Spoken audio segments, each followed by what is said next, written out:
नीला की बेटी की शादी को अभी कुछ ही दिन गुजरे थे कि नीला का बेटा रवि अपनी मर्जी से अपनी गर्लफ्रेंड अंजलि से शादी करके घर आ जाता है। देख रवि बेटा, आखिर तूने किया तो गलत ही है। कम से कम तू हमसे बात तो करता। चल कोई बात नहीं, अब जो हो गया सो हो गया। अरे नीला, अब तू अपना गुस्सा थूक भी देना। अब रवि को माफ कर दे। अब जब उसने शादी कर ही ली है तो दोनों बच्चों को अपना आशीर्वाद दे दे। माँ प्लीज आप अपना गुस्सा थूक दो ना और हमें आशीर्वाद दे दो माँ। आपके आशीर्वाद के बिना भला हम अपनी नई जिंदगी कैसे शुरू करेंगे। अरे तूने शादी करने से पहले ये सब क्यों नहीं सोचा और अब ये खड़ा होकर बातें बना रहा है। रवि, तूने तो ये भी नहीं सोचा कि अभी थोड़े दिन पहले ही तेरी छोटी बहन की हमने शादी की है। अरे जब उसके ससुराल वालों को भी पता चलेगा कि तूने ऐसे भाग के शादी की है तो उसके ससुराल में क्या इज्जत रह जाएगी। कितने ताने सुनने पड़ेंगे उसे, और उसे तो जो सुनना पड़ेगा वो अलग। इस बात से उसका कितना मन दुखेगा। और रवि, तूने हमारा भी बहुत मन दुखाया है, इसके लिए मैं तुझे कभी माफ नहीं करूंगी। रवि, तू मेरा इकलौता बेटा है। तेरी शादी को लेकर मैंने कितने अरमान सजाए थे। अरे तूने तो मेरे सारे अरमानों पर पानी फेर दिया। अब मैं समाज में क्या मुंह दिखाऊंगी। सारे गली मोहल्ले वाले हमारी हंसी उड़ाएंगे। रवि बेटा, तू बहू को लेकर रूम में जा। मैं नीला को समझाने की कोशिश करता हूँ। माँ जी, आप मान भी जाए ना। जब तक आपका आशीर्वाद नहीं मिलेगा मैं रूम में नहीं जाऊंगी। अरे ये क्या कर रही हो बहू, तुम रोना बंद करो। चलो जल्दी से चुप हो जाओ। और रवि बेटा, तू बहू को उसके रूम में लेके जा। फिर रवि अंजलि को लेकर कमरे में चला जाता है। हर माँ बाप के अपने बच्चों की शादी को लेकर कितने अरमान होते हैं, और अगर बेटा ऐसे भाग के शादी करके बहू घर लाए तो माँ बाप के सपने कैसे टूट जाते हैं। फिर अब मैं समाज में क्या मुंह दिखाऊंगी। अरे सब मेरे से पूछेंगे तो मैं उनको क्या जवाब दूंगी। नीला, तुम्हारा कहना अपनी जगह बिल्कुल जायज है, पर जब बच्चे बड़े हो जाते हैं तो वो माँ बाप की कहाँ सुनते हैं। अब हमारे पास उन दोनों को अपनाने और आशीर्वाद देने के अलावा अब और कोई चारा भी नहीं है। तो तू खुशी खुशी बच्चों को आशीर्वाद दे और जा बहू को देख ले। कहीं बहू को किसी चीज की जरूरत तो नहीं है। ये तो आपने बिल्कुल सही कहा जी। जब बच्चे बड़े हो जाते हैं तो वो माँ बाप की कहाँ सुनते हैं। फिर 2 दिन बाद रवि की बहन ज्योति घर आती है। माँ, मैं आ गई, कैसी हो आप? ज्योति बेटा, आ गई तू? मैं तेरा ही इंतजार कर रही थी। हाँ जी माँ, जब आपने मुझे फोन पर घर आने के लिए कहा तो भला मैं कैसे नहीं आती। भला मेरी माँ बुलाए और मैं ना आऊं, क्या ऐसे भी कभी हो सकता है माँ? चल अब आजा, बैठ जा। माँ, आप ऐसे इतनी उदास क्यों हो? ज्योति देख बेटा, तेरे से मैं एक सही बात कहूँ तो मैं इस शादी से बिल्कुल भी खुश नहीं हूँ, और मैं इस बहू को कभी भी नहीं अपना पाऊंगी और ना ही कभी माफ करूंगी। माँ, सही कहा आपने। सिर्फ आप ही नहीं बल्कि मैं भी बिल्कुल भी खुश नहीं हूँ। मुझे रवि भैया में बहुत गुस्सा आया हुआ है। आखिर वो ऐसा कैसे कर सकते हैं? अरे माँ, जब आपने मुझे बताया कि भाई ने शादी कर ली है मेरे पैरों के तले से तो जमीन ही खिसक गई। अरे भैया ने तो हमारे अरमानों पर तो उन्होंने पानी फेर दिया, और अब मुझे अपने ससुराल में कितने ताने सुनने पड़ेंगे ये तो बस मैं ही जानती हूँ। ऊपर से इस लड़की का भी कुछ नहीं पता है। अरे बेटा, ना तो हमें इसके खानदान का पता है और न ही इसकी जात का पता है। अरे पता नहीं ये नालायक इसे कौन से कूड़े के डिब्बे से उठा के ले आया है। पर माँ, अब हम सब्र करने के अलावा कुछ कर भी तो नहीं सकते ना। अब तो हमारे पास कोई रास्ता ही नहीं है। अभी दोनों माँ बेटी बातें कर ही रही थी कि उतने में अंजलि नीचे आती है। बोलो अंजलि, तुझे कुछ काम था क्या? ऐसे कैसे तुम नीचे आ गई? वो माँ जी, मुझे कुछ चहल पहल की आवाज आई तो मैं नीचे उतर के आ गई देखने के लिए कि कौन आया है हमारे घर। अंजलि, ये ज्योति है, रवि की छोटी बहन और तेरी नंद। नमस्ते दीदी जी। दीदी जी, आप मेरे से मिलने ऊपर क्यों नहीं आई? नमस्ते भाभी। अरे वो मैं बस आने ही वाली थी, पर इतने में आप ही नीचे आ गई। अब क्या तुम और भी कुछ कहना चाहती हो बहू? माँ जी, मैं ये कहना चाहती थी कि अगर आपकी परमिशन हो तो मुझे थोड़ी देर के लिए मार्केट जाना था। मुझे अपने लिए कुछ कपड़े खरीद के लाने हैं, क्योंकि माँ जी मेरे पास पहनने के लिए कपड़े नहीं है। ठीक है बहू, अभी तू ऊपर जा, तेरे लिए कपड़े मैं खुद खरीद कर लाऊंगी। तेरे को मार्केट जाने की कोई जरूरत नहीं है। ठीक है माँ जी, जैसी आपकी इच्छा। नीला की बात सुनकर अंजलि अपने कमरे में चली जाती है। अभी तो 2 दिन नहीं हुए शादी को, और 2-3 दिन में ही महारानी की डिमांड स्टार्ट हो गई, क्योंकि जो लड़कियां घर से भाग के शादी करती हैं, उनके यही हाल होते हैं। अरे इसके पास तो कपड़े तक नहीं है, कपड़े होंगे भी कैसे माँ? अगर माँ बाप शादी करते तो इसको कुछ देते भी। अब ये तो घर से भाग कर आ गई है, तो अब इसको कपड़े तो हमें ही दिलाने पड़ेंगे ना। पर माँ अपने पास 2-4 जोड़ी कपड़े तो सभी रखते हैं। माँ ये तो मुझे ऐसे ही किसी छोटे खानदान से लग रही है। बल्कि मुझे तो समझ नहीं आता है कि पता नहीं रवि भैया ने इसमें क्या देखा। ज्योति, मुझे तो ऐसे लगता है कि इसने हमारे रवि को अपने झांसे में फंसा लिया होगा। इसने सोचा होगा कि किसी अमीर लड़के को फंसा लेती हूँ और फिर आगे की जिंदगी आराम से बीतेगी। हाँ माँ, ये तो बात आप बिल्कुल सही कह रही हो। अगर माँ ऐसा हुआ तो पर माँ इस बला से पीछा छुड़ाने का कोई तो उपाय होगा ना। कोई बात नहीं, उपाय तो मैं ढूंढ ही लूंगी, लेकिन अभी तो मैं इसकी पहली फरमाइश पूरी करूंगी। इसको क्या लगा कि ये फरमाइश करती रहेगी और मैं मानती रहूंगी, इसके ऊपर पैसा लुटाती रहूंगी। अभी तो मैं इसकी पहली फरमाइश पूरी करती हूँ।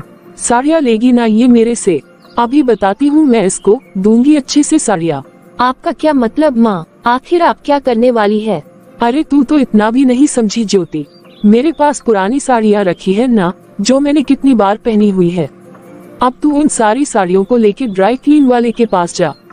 वो ड्राई क्लीन वाला उनको ड्राई क्लीन करके दे देगा, तो फिर वो बिल्कुल नई जैसी लगेंगी। हम वही वाली साड़ियाँ इसको दे देंगे ना। मैं कोई खरीदने वाली नहीं हूँ उसके लिए नई साड़ियाँ। इसको क्या लगा ये डिमांड करती रहेगी और मैं मानती रहूंगी? ऐसा कभी हो सकता है? ये मुझे अभी जानती ही नहीं है। नीला नाम है मेरा, नीला। मैं इसकी सास हूँ। लेकिन माँ, अगर रवि भैया को पता लग गया तो उन्हें तो कितना बुरा लगेगा। तू फिक्र मत कर ज्योति, जब रवि को पता चलेगा तब की तब देखेंगे। ठीक है माँ, तो अब आप अपनी सारी पुरानी साड़ियाँ निकाल के मुझे दे दो। मैं घर जा ही रही हूँ तो मैं रास्ते में देती हुई चली जाऊंगी। बड़ी आई साड़ियाँ मंगाने वाली मेरे से। ये अभी मुझे जानती नहीं है ना कि इसका पाला मुझसे पड़ा है। इसे मैं इतना परेशान कर दूंगी कि ये यहाँ से भागती हुई नजर आएगी और ये मेरे बेटे की जिंदगी से दूर चली जाएगी। तू चल अब जल्दी मेरे साथ, तुझे मैं अपनी सारी पुरानी साड़ियाँ निकाल के दे देती हूँ। फिर नीला अपनी सारी पुरानी साड़ियाँ ड्राई क्लीन करवा कर अंजलि को दे देती है। मुझे ऐसे क्यों लग रहा है कि जो साड़ियाँ मांझी अभी मुझे देके गई है, ये सारी की सारी साड़ियाँ पुरानी है। अरे नहीं नहीं, ऐसा नहीं हो सकता। मांझी अपनी बहू के साथ ऐसा थोड़ी करेगी। भला कोई भी अपनी नई नवेली दुल्हन को कोई पुरानी साड़ियाँ देता है? नहीं नहीं, ये मेरा वहम ही होगा। अंजलि क्या हुआ, इतनी परेशान क्यों लग रही हो? अरे नहीं नहीं रवि, मैं तो बहुत खुश हूँ। देखो माँ मेरे लिए साड़ियाँ लेके आए हैं। शायद माँ ने मुझे अपना लिया है। क्या ये सारी साड़ियाँ तुम्हें माँ ने दी हैं? तुम भी ना कैसी बातें करते हो रवि। भला माँ जी के अलावा मुझे कौन साड़ियाँ दे के जाएगा? अरे मैंने साड़ियाँ लाने के लिए माँ जी को ही तो बोला था। माँ जी अभी अभी तो दे कर गई है। तुम भी ना रवि कैसे क्वेश्चन करते हो। चलो मुझे काम है, मैं किचन में जा रही हूँ। ये साड़ियाँ तो माँ की है। मैंने उन्हें कितनी बार देखा है पहनते हुए, पर ये पुरानी साड़ियाँ माँ ने अंजलि को क्यों दी? अंजलि ने तो उन्हें मार्केट से नई साड़ियाँ लाने के लिए बोला था ना, फिर माँ ने ऐसा क्यों किया? क्या हुआ रवि, तुम भला क्या सोचने लगे? तुम्हें ये साड़ियाँ पसंद नहीं आई क्या? नहीं नहीं, कुछ नहीं अंजलि, मैं बस यही सोच रहा था कि हाँ, मुझे भी लग रहा है कि माँ ने हमें माफ कर दिया है। और ये साड़ियाँ तो बहुत सुंदर है। अंजलि, क्या मैं तुमसे एक बात पूछूं? हाँ हाँ रवि पूछो ना। तुम भला कैसे क्या पूछना चाहते हो? तुम सच में मेरे साथ खुश हो ना? रवि तुम जानते हो ना, मेरी दुनिया तो तुम्हारे ही साथ है। और वैसे भी जहाँ तुम वहाँ मैं, और जहाँ तुम होंगे भला मैं वहाँ खुश कैसे नहीं रह सकती? तुम भी ना रवि कैसा क्वेश्चन कर रहे हो?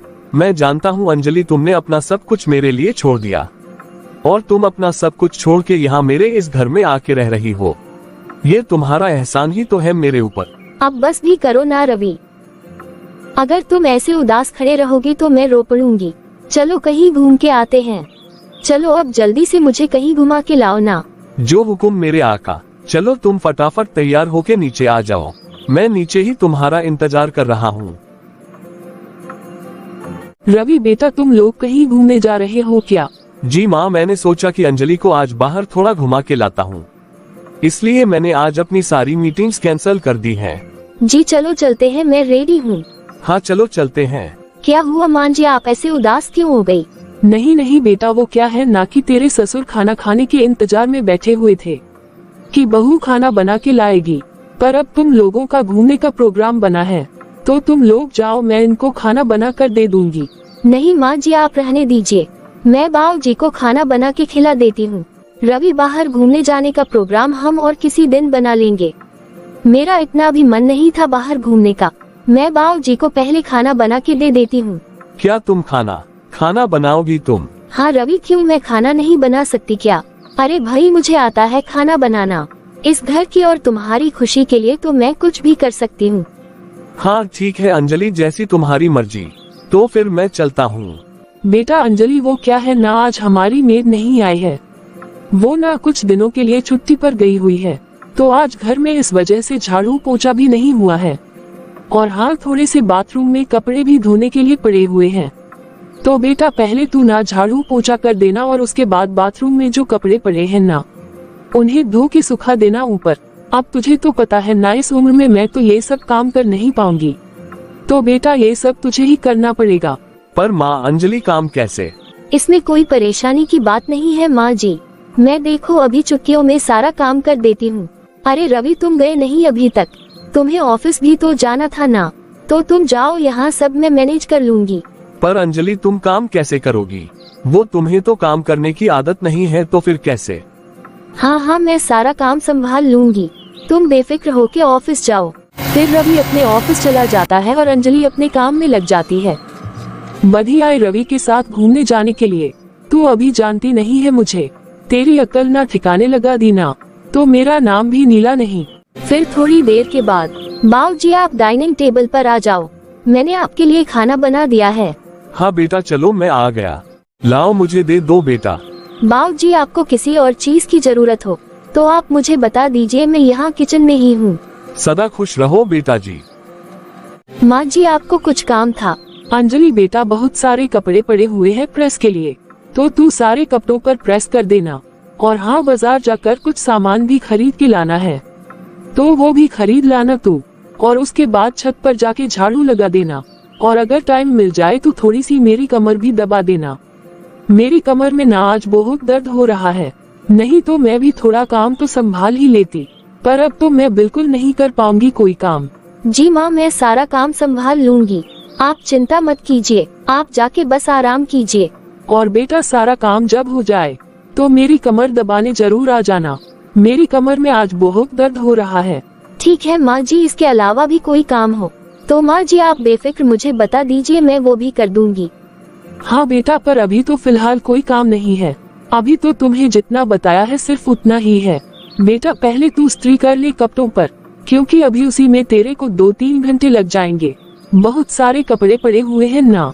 ऐसे ही धीरे धीरे 6 महीने गुजर जाते हैं। फिर एक दिन, ज्योति, पिछले 6 महीने से मैं इसे इतना परेशान कर रही हूँ, इससे इतना काम करा रही हूँ, लेकिन ये पता नहीं कैसी लड़की है कि ये आराम से खुश हो के सारा काम कर रही है, कभी भी अपना मुंह नहीं बनाती।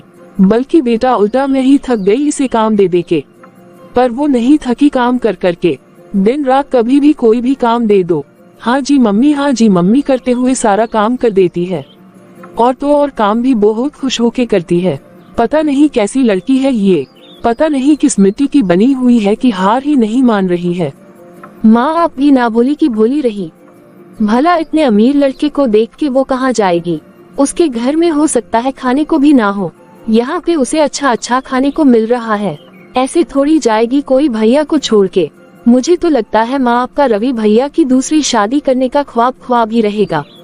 मैंने उसे पुरानी साड़ियाँ दी, अरे उसने तो आराम से सारी साड़ियाँ पहन ली, उसके बाद कभी भी कपड़ों की मांग जांच नहीं करी, मेरे से न कभी किसी ज्वेलरी की भी मांग नहीं की इसने, अरे किसी भी चीज की मांग नहीं की इसने। अभी रवि ने खुद ही इसको कुछ कपड़े खरीद के लाकर दिए हैं, और उसे वो भी अच्छे लग रहे हैं। अरे ये तो बहुत ही साधारण तरीके से रहती है, और कोई भी काम दे दो वो इतने खुशी खुशी करती है। अरे भाई, मैंने तो अपनी जिंदगी में ऐसी लड़की नहीं देखी, इतनी सीधी साधी, इतनी और सुलझी हुई। मेरे को समझ नहीं आ रहा है कि मैं इस पर प्यार करूं या गुस्सा करूं।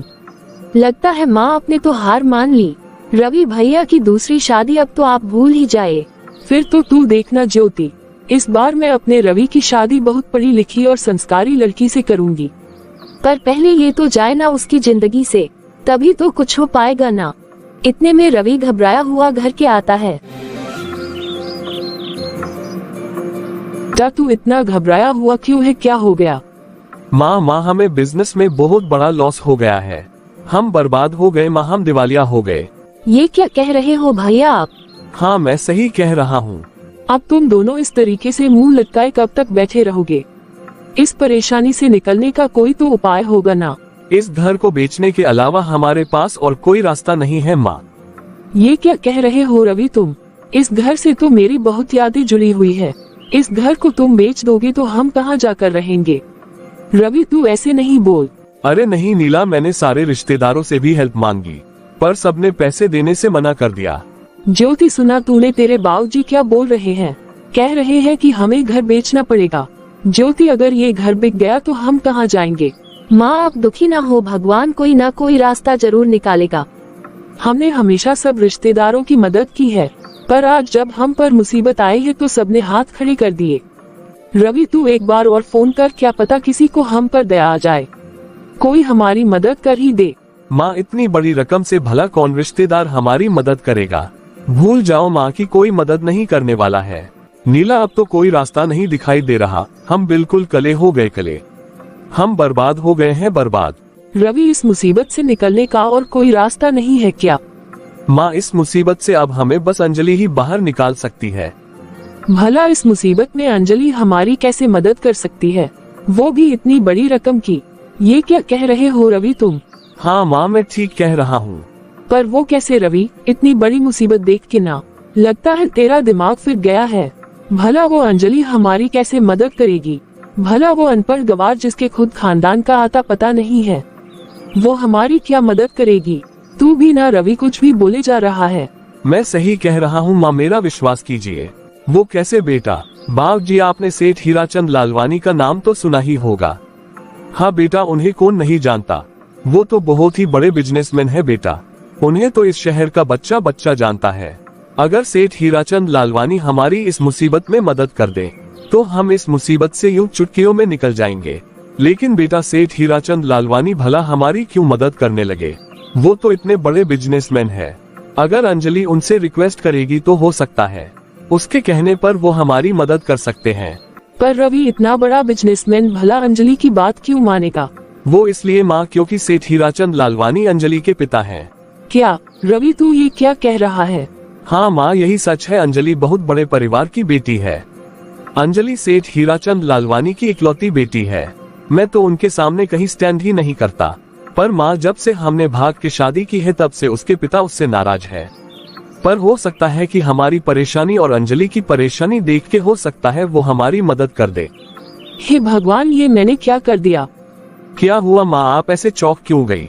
रवि मैंने इतने बड़े घर की लड़की को अपने घर नौकरानी बना के रखा। ये मैंने क्या कर दिया? मैंने जानबूझ के जानवरों की तरह उससे बेचारी से काम कराया, पर उसने कभी उफ तक नहीं की। ये सब चीज तो अंजलि की खासियत है माँ, इसी वजह से तो मैंने उससे शादी की थी। इतने बड़े घर की होने के बावजूद भी अंजलि हमेशा धरती से जुड़ी हुई है। उसमें रत्ती मानसा भी घमंड नहीं है। माँ ये सब जानते हुए भी माँ उसने मुझ जैसे मामूली बिजनेसमैन से शादी की और इस घर में नौकरों की तरह काम किया। और माँ उसने पुरानी साड़ियाँ भी पहनी, क्योंकि जो साड़ियाँ आपने उसे दी थी वो पुरानी थी। मैंने आपको कितनी बार देखा था वो पहनते हुए, और शायद इस बात को अंजलि जानती भी थी, पर उसने कुछ नहीं कहा। अब तो आपको यकीन हो गया ना माँ कि अंजलि मुझसे कितना प्यार करती है। उसके खुद के घर में 100 नौकर है, पर वो मेरी खुशी के लिए यहाँ नौकरानी बन के रही। रवि मुझे माफ कर दे बेटा, मैंने जानबूझ के उसको परेशान किया। मैंने जानबूझ के अपने घर के सारे नौकर हटा दिए ताकि उसे काम करना पड़े और वो परेशान होकर यहाँ से चली जाए। पर आज तेरे मुंह से उसकी सच्चाई सुन के उसकी इज्जत मेरी नजरों में और ज्यादा बढ़ गई है। अरे सेठ हीराचंद लालवानी जी, आप और वो भी हमारे घर में। पापा आप आइए, बैठिए। ये क्या कर रहे हो बेटा? तुम्हें पैर फेर छूने की जरूरत नहीं है। हमारे घर के तो भाग्य खुल गए। लालवानी साहब जो आप यहाँ आइए, बैठिए। बेटा रवि, अंजलि ने मुझे सब कुछ बताया। ये सब सुनकर मुझे बड़ा दुख हुआ, पर मैंने तुम्हारी डूबती हुई कंपनी को दोबारा बचा लिया है। मैंने तुम्हारे सारे लोन के पैसे चुका दिए हैं। अब तुम अपना बिजनेस दोबारा स्टार्ट कर सकते हो। क्या सच में पापा जी? हाँ बेटा, मैंने तुम्हारा सारा लोन भर दिया है। अब तुम्हें किसी भी चीज की चिंता करने की जरूरत नहीं है। पापा जी, मैं आपका ये एहसान जिंदगी भर नहीं भूलूंगा। हमारे इस बुरे वक्त में सभी ने हमारा साथ छोड़ दिया था, लेकिन पापा जी आपने मुझ पर बहुत बड़ा एहसान किया है। रवि सही कह रहा है भाई साहब, हमने कभी भी किसी को भी उनके बुरे समय में अकेला नहीं छोड़ा, लेकिन आज सभी ने हमें अकेला छोड़ दिया था।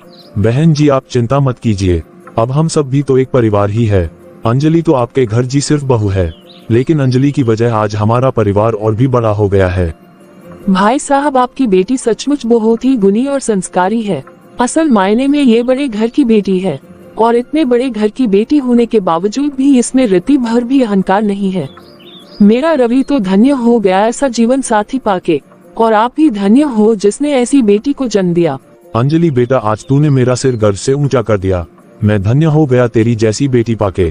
पापा ये सब कुछ मैंने आपसे ही तो सीखा है, ये सब आपके संस्कारों का ही तो फल है। पापा अब तो आप मुझसे और रवि से नाराज नहीं है ना? अब तो आप हमें आशीर्वाद देंगे ना? बिना आपके आशीर्वाद के तो हमारी शादी अधूरी है पापा। बेटा, माँ बाप का आशीर्वाद तो हमेशा उनके बच्चों के साथ ही होता है। रवि, जो कंपनी आप तक अंजलि संभाल रही थी, अब मैं चाहता हूँ कि आगे से तुम संभालो, और मुझे पूरी उम्मीद है कि तुम इस बिजनेस को पूरी ऊंचाइयों तक लेकर जाओगे। नहीं नहीं पापा, जो कंपनियां अंजलि की है उन्हें अंजलि को ही संभालने दीजिए, और इस मुश्किल घड़ी में जो आपने हमारी मदद की उसके लिए मैं और मेरा परिवार हमेशा आपके आभारी रहेंगे। रवि बेटा, तुम्हारा जैसा दामाद पाके तो मैं धन्य हो गया। रवि, शायद तुमसे अच्छा लड़का मैं अपनी अंजलि के लिए नहीं ढूंढ पाता।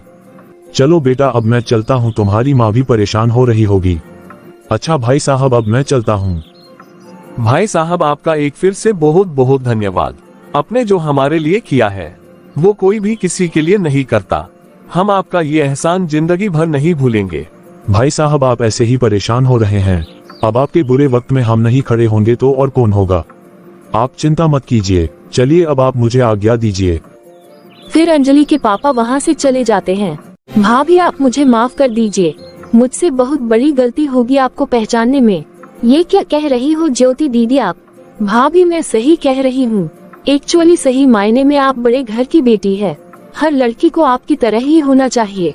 आपसे बहुत कुछ सीखने को मिलेगा मुझे भाभी, और मैं कोशिश करूँगी कि मैं भी आपकी तरह ही बनूं। धन्यवाद भैया अच्छी भाभी लाने के लिए, और भाभी आज के बाद आप मेरी रोल मॉडल है। बेटा अंजलि, तू मुझे भी माफ कर दे। मैंने तुझे जानबूझ के ही ना परेशान किया ताकि तू रवि की जिंदगी से चली जाए। पर हाँ, आज मैं ये बात मानती हूँ कि तेरी जैसी लड़की तो मैं अपने रवि के लिए ढूंढ ही नहीं पाती। भगवान हमेशा तुम दोनों की जोड़ी यूं ही बनाए रखे। पर बेटा, मैं एक बात पूछना चाहती हूँ कि तू इतने बड़े घर की बेटी है और तू अपने घर में इतने ऐश और आराम में पली बड़ी है। तूने ये सारा घर का काम कहाँ से सीखा? मम्मी जी, मुझे बचपन से ही अपना काम खुद करने की आदत है, तो मैं ऐसे ही धीरे धीरे सीख गई। माँ, आपको पता है जितने अच्छे से अंजलि घर संभालती है उससे ज्यादा अच्छे से अंजलि बिजनेस संभालती है। अंजलि के नाम पर कई कंपनियां हैं जिनकी वो खुद मालकिन है, और वो बहुत अच्छे से उनको मैनेज करती है। अच्छा रवि, अब बस भी करो। तुम ऐसे ही मेरी इतनी तारीफ कर रहे हो, अब मैं इतनी अच्छी भी नहीं हूँ। खैर नहीं अंजलि, तुम वाकई में लक्ष्मी का रूप हो। तुम्हारे जैसा जीवन साथी पाके मैं वाकई में धन्य हो गया। इस तरह से रवि का परिवार अंजलि को अपना लेता है, और फिर सभी खुशी खुशी रहने लगते हैं।